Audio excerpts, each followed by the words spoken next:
Ортадан Алла бақ беріп, Құдай қаласа 138 бала, қандай керемет.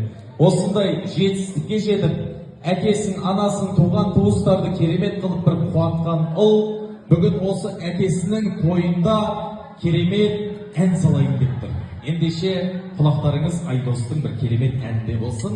Қайырлыға, ағам қайда? Қайнекең, тойда бар ма өзі? Қайреке, мынау Айдос ұлыңыз Құдай қаласа сюрприз тағы бір ән сіздің құрметіңізге қабыл алыңыз. Жіберіңіз музыканы.